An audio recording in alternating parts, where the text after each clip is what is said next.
Ryan Reynolds here from Mint Mobile.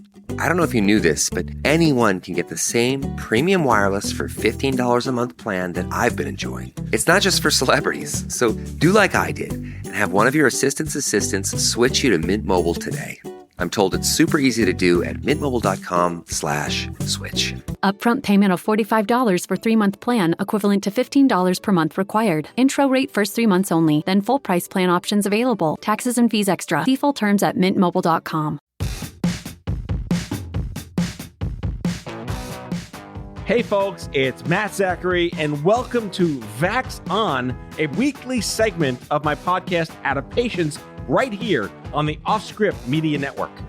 Hey, I'm Elura and Matt. I'm a lawyer, a journalist, a mom of a teenage narcoleptic, and a professional big mouth. Lou and I go back 30 years as best friends, and we're here to have fun and bring you a layperson's guide to what the hell just happened this week in healthcare as America gets its vax on and shows COVID the door. Matt gets me. He knows I'm tired, annoyed, and sometimes pushed to the brink by the intense chaos of our lives right now. We're here together to learn, complain, and include you in the conversation. So join us on Twitter at VaxOnPod and share your stories and grievances using the hashtag VaxOn. Conspiracy theorists and haters shall be neutralized on sight. All right, Matt, let's get at it.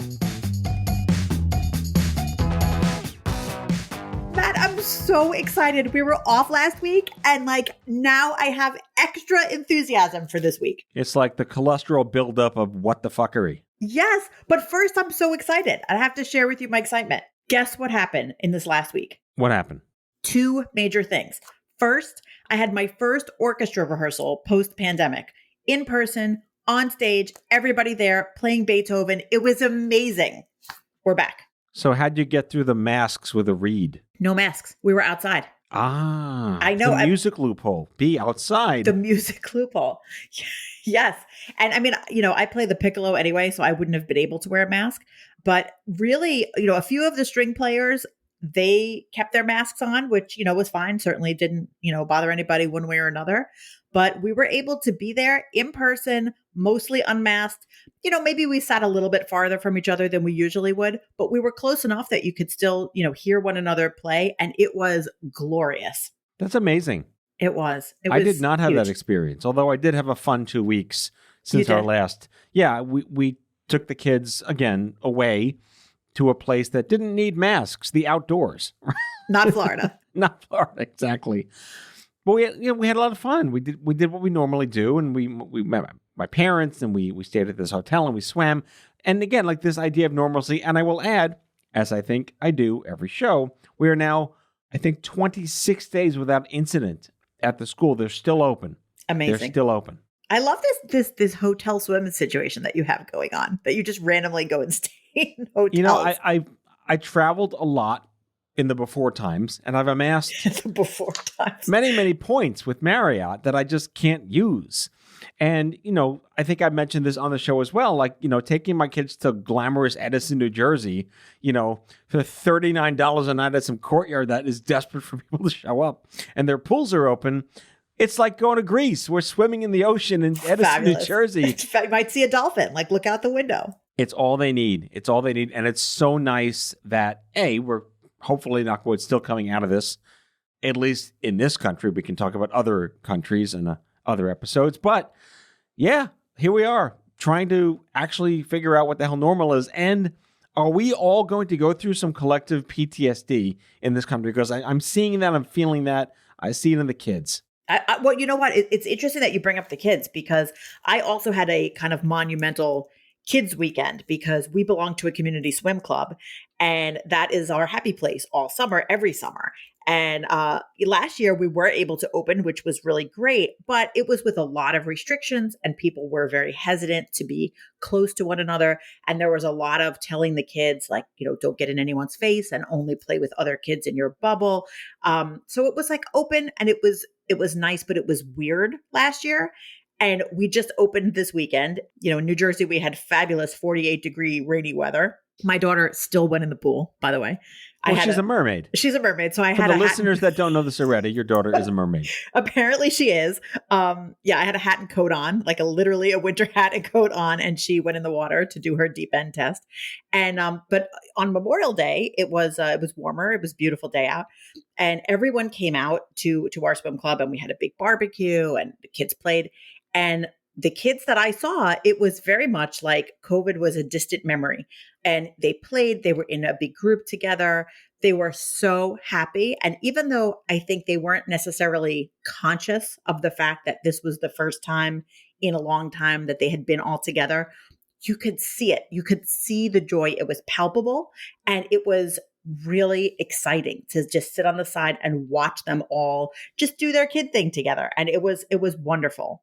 Something we've all been really aware of as adults is the mental impact this has had on our kids for the last year and change. I don't really believe there's going to be an instant snapback to as if it never happened, but where are you in the eyes of like, my kids have not been social with their friends outdoors in a year and a half, and now they're seeing them again, not on Zoom. Is it really going to be like it never happened? Well, I mean, I think that there have to be some lasting effects, and I'm sure we'll see those effects. But I do think that kids are so used to being told, this is what we're doing today, and sort of not having the same type of control that adults have over things.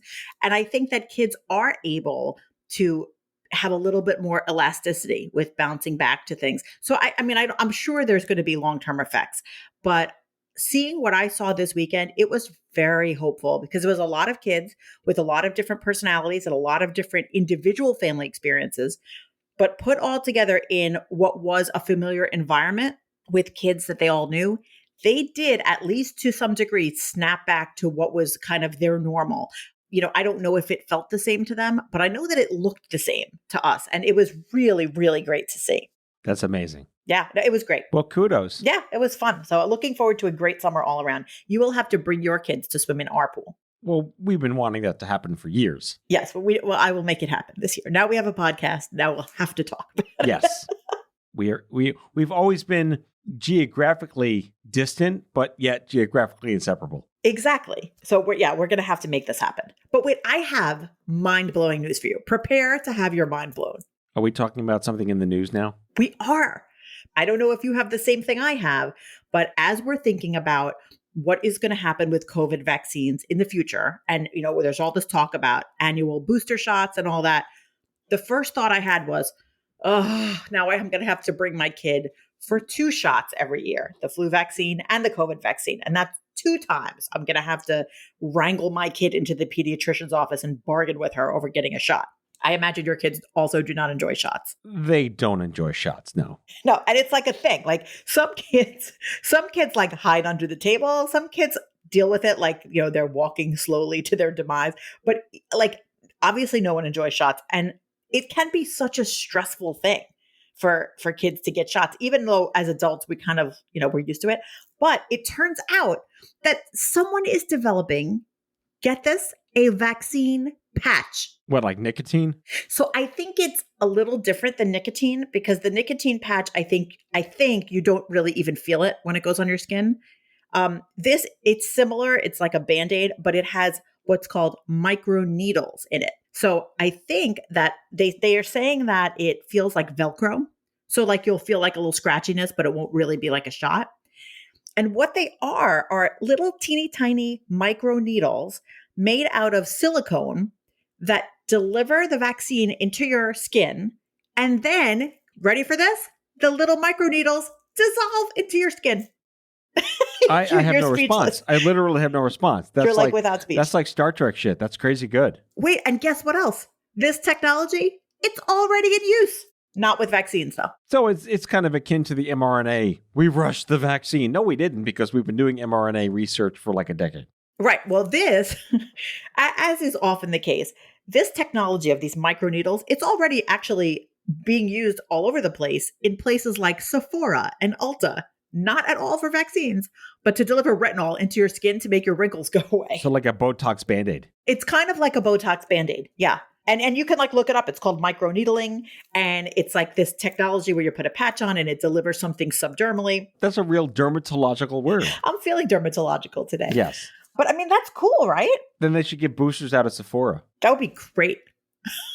Like you Imagine could that. go for like your manicure and booster Mani shot. Pedi Botox booster. Yes, it could be like a Medi-Spa thing. But I feel like that, first of all, if this technology existed, why weren't we already using this for vaccines? Just checking. This is not the first vaccine. Yes. Like kids get vaccines all the time. Why can't they give like That's my scientific answer. Yes. like what is it? Like the chicken pox, the varicella, the mumps. Why can't they give MMR vaccine through the Velcro? Can these companies work with like Doers and Smirnoff, please? Yes. That would be awesome. And you know, it's interesting because you said, is it like the nicotine patch? I don't think that the technology is exactly the same. But if you look at it, like look at all of the people that need to stop smoking. So there was such a market to do that. And, you know, money went into developing an easy way to deliver the nicotine to make that more practical. And I think that's what we're seeing with COVID, that now because of what we've gone through, the seriousness of the vaccine and the urgency of the vaccine is just, you know, at an all-time high. So now it's like, you know, spurning on these efforts to be more creative and to get it to more people in an easier way. And I think that this would probably have a really practical effect on society, because I guarantee that there are parents that cannot be bothered fighting their kids to deal with shots that maybe would do it if all they had to do is put it like a Band-Aid thing on. I mean, this won't change anti-vaxxers, of course, but I feel like you can do bait and switch. Like if an anti-vaxxer like gets a boo-boo, oh, wrong Band-Aid, you're vaccinated. I have had a handful of people who have said to me that they're not planning to get the vaccine. And when I've pressed them on why, they've said, I don't like needles. And I don't know if that response was true or if that response was a way of them ducking out of an anti-vax conversation with me. Mm-hmm. But I feel that if it really is the needle issue, this kind of dissolves that whole argument, right? Like, so there is no needle. So it would help on both fronts, because if you're an anti-vaxxer, but you're not comfortable being like sort of out as an anti-vaxxer, now you have nothing to hide behind if you can deliver it by a Band-Aid. I feel like this is kind of like, yes, how have I not known about this? A, I don't go to Sephora. Right. Number one. I do go to Sephora and I've never heard of this. But we're potentially looking at the entire, like a revolution in no more needles in many incidences. Right. And you know what's cool? Another secondary blowing of the mind is that the technology actually did not come from the healthcare industry. It came from the computer chip industry. Are we implanting shit in us that I don't yet know about that dissolves on our arms? I mean, could be. Somebody call Bill Gates, ask him. Don't feed the beast. I sort of feel like if they can deliver shit like through my skin like that where I won't even notice it, can they just do everything that way? Can they do like vitamins? And how about water? Because I never drink enough water. Can you just like work that out with a patch? That's a big Band-Aid to throw on your arm there. Yeah, I don't know, but figure it out. Like if they're You're like dissolving, dragging behind a water tower behind you with this Band-Aid on your arm. I sort of feel like if they can figure out silicone microneedles that dissolve in my skin without me noticing it, like they can find a way to get me to drink 64 ounces of water a day without needing to actually drink it. It just sounds awesomely terrifying. And yet terrifyingly awesome. Yeah, right. Exactly. I told you, your mind is blown, isn't it? Pretty blown, for sure.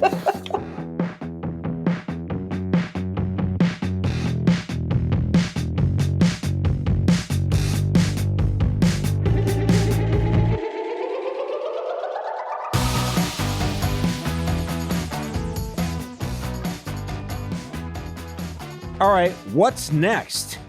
I have more mind-blowing information for you. I mean, that was Band-Aids that dissolve in your arm. That's pretty mind-blowing. That's like crazy Star Trek shit. Yeah, no, this is mind-blowing in a totally different way. So, you know, you and I are both very sensitive to the idea that there is like massive scale bullshit going on out there in the ether, right? Like there's hoaxes, there's people who think they're going to inhale proteins and all kinds of crazy shit. We've talked about that ad nauseum on this show because it's just too damn entertaining. Exactly. Here's one, though, that I 100% fell for, and it turns out it's false. So do you know all of those people out there that have been getting pandemic pets? Yeah. And they're all named Fauci. Every Yeah, dog actually. is named Fauci. So, I mean, I personally know at least 5 or 6 people who have gotten puppies during the pandemic. And I've heard lots of anecdotally other people who have gotten pets. And then there were all of these stories that came out recently about how many of the people who got pets during the pandemic have now returned them, and that the shelters are seeing like an unprecedented amount of pets being returned to shelters. Can you return a pet? Oh, yeah, you can. Yeah. Because like when you buy a Mac, you can't return it. You have to like find someone else to give it to. The shelters want to make sure that you're not stuck with a pet that you don't want. So this sounds horrifying. It sounds terrible. The entire thing is false. The entire thing. So this idea that more people than ever before have adopted pets during the pandemic, totally false. In fact, the amount of people who adopted pets during the pandemic was down 20% in 2020 for dogs and down 11%. Where does data like this come from? Well, the thing is, Petco? Like, who has these trends? It's like crazy. But it was so weird because I knew people that adopted pets during the pandemic, and it sounded totally reasonable that people would, they were alone, they were home, and they got pets. Like, it made perfect sense. Turns out the data does not bear it out. Less people than ever have adopted pets this year. Apart from that, there is no evidence that people are returning pets any more than usual. So we all got pet pandemic punked. Yeah. And it's like total bullshit. And major newspapers like USA Today reported, they had a headline that said like, everyone's returning their pandemic pets. So the New York Times actually did an investigation to see if it was really true. And they called all these shelters, they did all this research, and the whole thing was nonsense. What would be the point of saying this? It doesn't seem like it's something that would matter if you're going to fake it. If you're going to fake it, at least say aliens invented this, and, the Bill Gates stuff is ridiculous, but at least you could attach some level of origin to why that would matter to people. No, I don't think it was purposeful. I think it was lazy journalism, because it sounds like what happened is people who wrote these stories about the pandemic pets, they just called like a shelter. And, maybe they called a shelter in like Manhattan, where there were more people than usual adopting pets. And they just like forgot to call a shelter in, Idaho to see if they were having the same exact result. And my guess is that it probably is highly regional. Like if you have people in big cities who were stuck in apartments, like in New York, there were people that were absolutely stuck in their apartments for a year. Maybe there were more adoptions there. But then when you go into other parts of the country where people weren't so shut in, you had even less adoptions because the pet centers themselves were closed. So, I mean, I assume it's maybe in different pockets of the country, there were different results. But as a whole, it's really like an urban myth that everyone adopted a puppy and now everyone's giving it back. Neither one of those things is true. Kind of makes you wonder what they did with all the puppies when the shelters closed. Well, I remember seeing, at least on my local social media feeds, I remember seeing shelters say that they needed help because the shelters were closed and could someone take them home. But I think also they didn't get in, like wherever. I have no idea what the origins of shelter the dog breeding universe or something. I also just saw, I went to the movies for the first time this past weekend in 18 months, and I saw Cruella, which was amazing. Speaking of dogs that get skinned, really, yes, right. A great way to set up a character who's going to skin dogs one day. She has a fantastic backstory. Go see it. It was so good. But I mean, I don't know. I don't really know about the supply chain of dogs. You kind of want to believe it because it makes sense that, people are going through a real isolation crisis and a social anxiety to the extreme experience, and it's not good for anyone. Get a pet. Why not? It's therapy. I think I think the reason that there was all this misinformation is because it made sense. So people just sort of assumed it was true. Turns out, not so much. See, I'm on the record saying the only thing preventable is pet ownership, and I guess even a pandemic can make you not get a pet, says me. No pet. Yeah, I mean, you remember in the beginning of the pandemic, everyone, like for the first 2 weeks, everyone was saying there's going to be 1 million babies born. Yes. Everybody's saying there's going to be. And then someone finally said, no, there's only going to be a lot of first children born. Anyone who already has children at the time of the pandemic is definitely not having any more during the pandemic. That is astutely accurate. But I wonder, like people joked about it, but I think people did believe it, that there would be like a baby boom 9 months after the initial lockdown.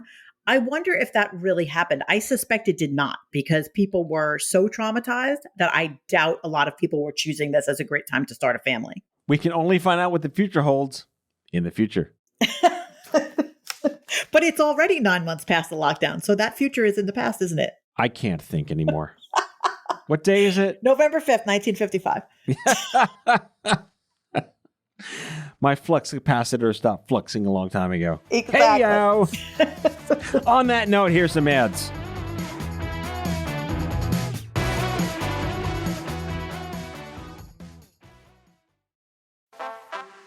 No matter how you travel, it's good to have a plan. Some people plan every minute. No sleep, bus, museum, another museum. While others only plan to take it day by day. When it comes to your finances, a plan is just as important. You can count on Credit Karma to give you the insights you need to understand your options, so you can take charge of your financial path and find your way to money. Explore how you can make financial progress with confidence today. Intuit Credit Karma. Karma you can count on.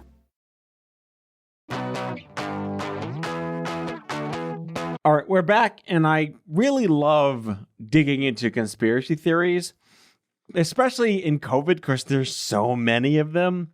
But it turns out that there's something here that may not be a conspiracy theory, and yet it's spiraling into reality in the science world. What are we talking about? So we're talking about the origin of COVID. Now that we're on the road to recovery, we're just going to take a minute to look back and find out, what the fuck happened? How did this even happen in the first place?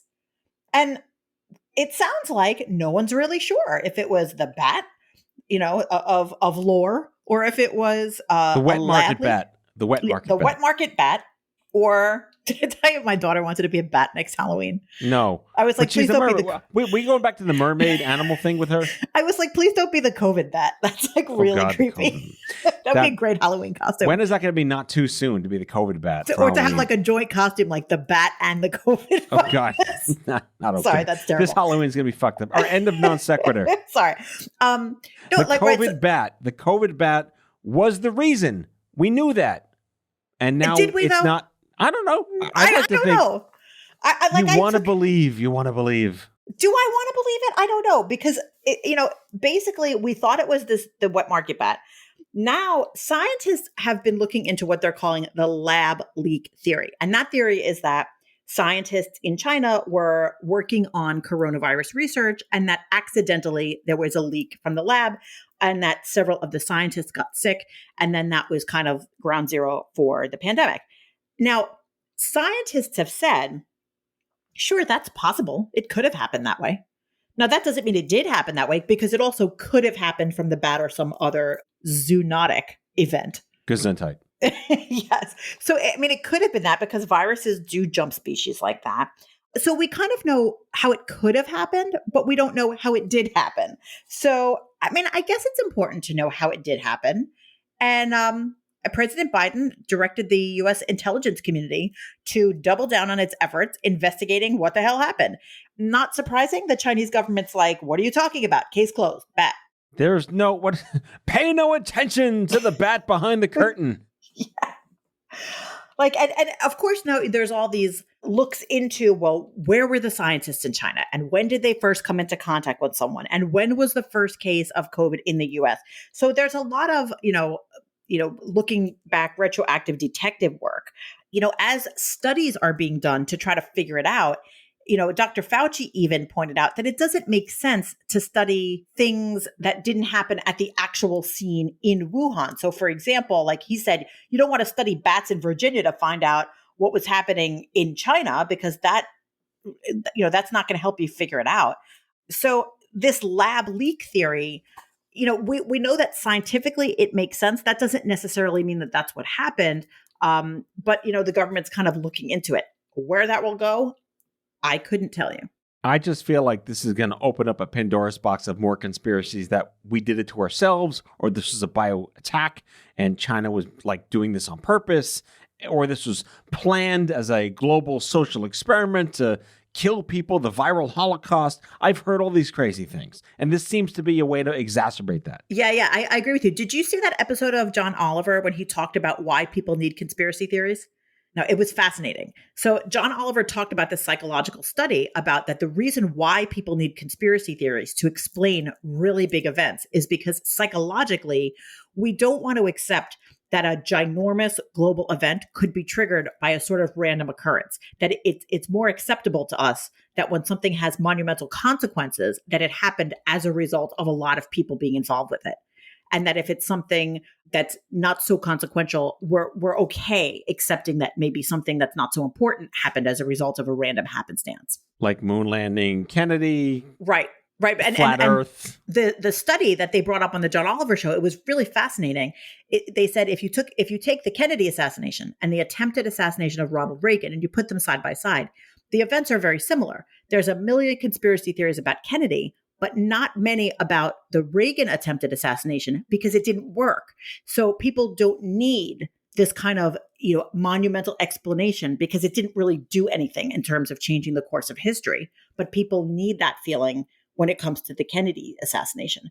And this could be the same thing because we're talking about COVID, an event that is so large in scale that people will sort of psychologically have a need to explain it in a way that goes beyond just, oh, there was a bat and it happened to jump species. It's almost like it's not a good enough explanation to satisfy. But I feel like this is the powder keg of bad news at this point. Oh, The people looking for a thing to blame. If they're going to laser focus on hating China for doing this, or Fauci knew, or I can't even imagine what the cretins are coming up with these days to satisfy something that just doesn't exist. When you throw in the fact that we have this trend of anti-Asian violence going on, it's very scary because, we always joke at the show, oh, Florida and all the craziness Florida's doing, but we don't really mean that we would, have any kind of hatred toward Americans that are, in Florida right now. But imagine what could happen if wide scale, the world really found out that, China was at fault more than we originally thought. Imagine what would happen to Americans of Chinese descent, to other Asian cultures. I mean, it could just snowball out of control in a way that is so crazy and would only exacerbate the effects of an already terrible pandemic. So it's kind of like, do we really even want this information? Maybe it's better just leaving it ambiguous. I'm on the fence with that because you want to know. It's good to know the truth. Yeah. But the you truth can't handle might the kill truth. lots of people, innocent people, and you don't want that either. Right. Like you want the truth, but also we can't handle the truth. Yes. Right. This is Jack Nicholson in viral form. Exactly. So it's like, I don't even know what are we going to do with this information if we get it? Hate bats? Hate China? Like who the fuck knows? Hate scientists? It's I don't know. I feel like I'd like to say it's the bat and move on. Just like the AIDS monkey. Oh, right. Marcel was the AIDS monkey, by the way. Was it Marcel? Marcel, the same ape that was in In Outbreak? The same monkey in Outbreak was Marcel and Friends. Fun fact of the day, listeners. Wait, it was? Yeah. No. Yeah. I didn't know that. Did you watch the Friends reunion? I did. Where David Schwimmer said he hated the monkey? Yeah. Are we really skewering into another timeline here on the show? But hey, watch the Friends reunion. It's worth it. It was really fun. I can't believe he didn't like the monkey. And my mind is blown. I can't believe the Outbreak monkey is Marcel. I had no idea. Why do you know that? Why do you know that? I don't know why I know that, but I know that. See, you just made up. I blew your mind at the beginning. You blew my mind at the end. It's full circle. It's all right, listeners, prove me wrong, but I think that's accurate. I think that is not a Matt fact, as I know you've called him in the past. I believe that is an actual fact that the monkey in Friends was the monkey in Outbreak. The monkey in Outbreak gave me nightmares for months. So the little girl talking to the monkey, I can't. I'm traumatized. I'm more traumatized from the Outbreak monkey than I am from the entire COVID pandemic. Well, I guess the next movie is A Few Good Coronaviruses. Yes. Are we allowed to joke about coronavirus? We shouldn't. It's sad. When is it too soon and not too soon? I can joke about anything. I suppose so. Yeah. Well, again, our hearts go out to everyone who's died. That's not good. Nothing's good about nothing's good. Any of this. No.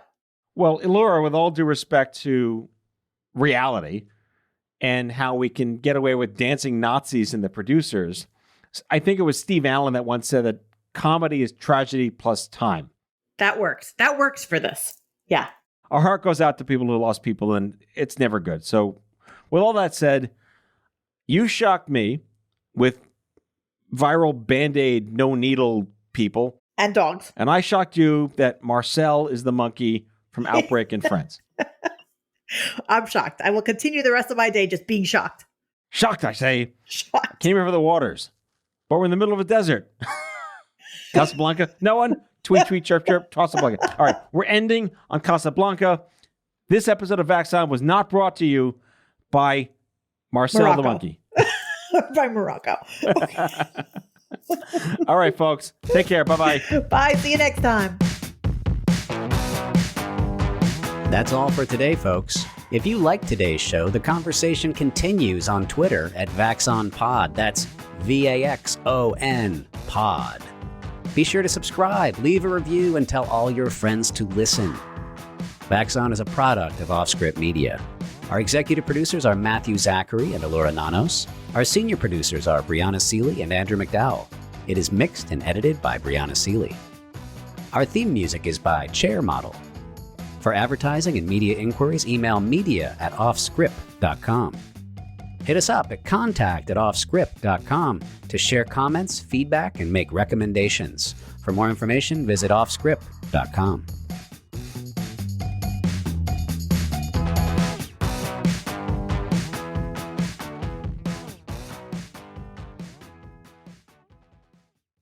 Find yourself looking for a new job or change in career? Monster.com is here to help. We are not only here to bring you job postings, but also AI interview prep and salary tools, expert career advice, and top-notch resume services. We've got everything you need to land your perfect job fit. Discover the magic of finding the ideal job with Monster.com. Your future starts now. Visit Monster.com today. Your next job opportunity is just a click away.